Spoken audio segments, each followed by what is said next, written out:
Mr. or former Undersecretary Roberto Bernardo.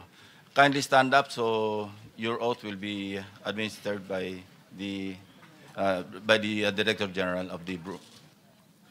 Do you swear or affirm to tell the truth, the whole truth, and nothing but the truth in this proceeding? Thank you. You may take your seat. Thank you. Are you ready to make your statement? Yes po, Mr. Chair. You may proceed.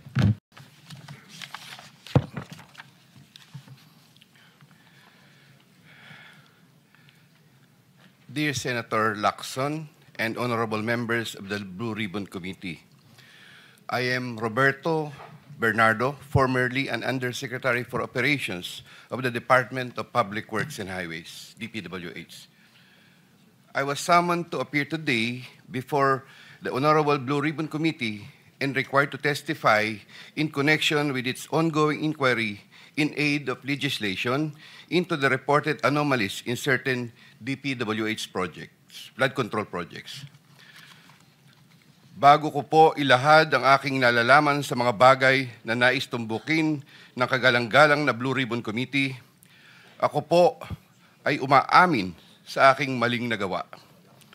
Ako po ay hindi naging matatag at tapat sa pagpapatupad ng tungkulin na ipinagkatiwala sa akin ng ating pamahalaan at sambayanan. Taus-puso at puno ng pagsisisi na ako po ay humihingi ng kapatawaran sa Diyos, sa ating bansa at mga kababayan, gayon din sa aking pamilya, mga kaibigan at sa lahat ng aking binigo. Nakagawa po ako ng pagkakamali at pinahintulutan ko po ang aking sarili na maging kasangkapan sa pagpapatupad ng isang masamang gawain. Handa po akong gawin ang lahat ng nararapat upang maiwasto ang aking kamalian at maiwasan na ito'y mangyaring muli. I wish to assure the Honorable Blue Ribbon Committee of my full cooperation with the investigation. I am submitting an affidavit outlining my knowledge and of and involvement in certain events material to the subject of investigation.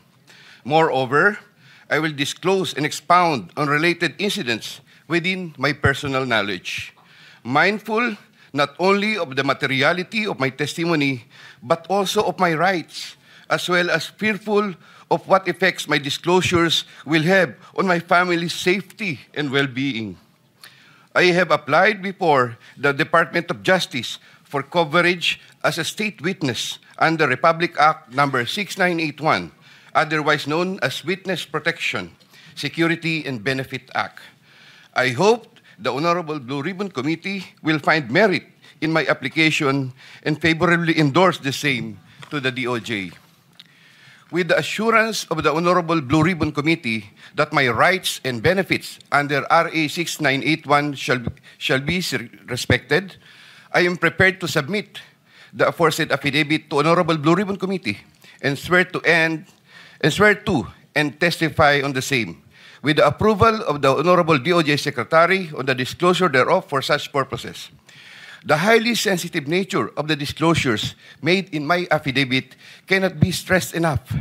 These deal with involvement in irregularities of 4 senators and 1 congressman, 1 member of a constitutional commission, and 1 undersecretary, seriously undermining public trust in 2 out of 3 branches of our government and a constitutional body, thereby posing a significant threat to our national security as it may lead to political instability, which may weaken the ability of the government to function effectively. 25 of September 2025, Makati City, Metro Manila. And this, Mr. Chair, signed na po ito. Okay. May we hear from Secretary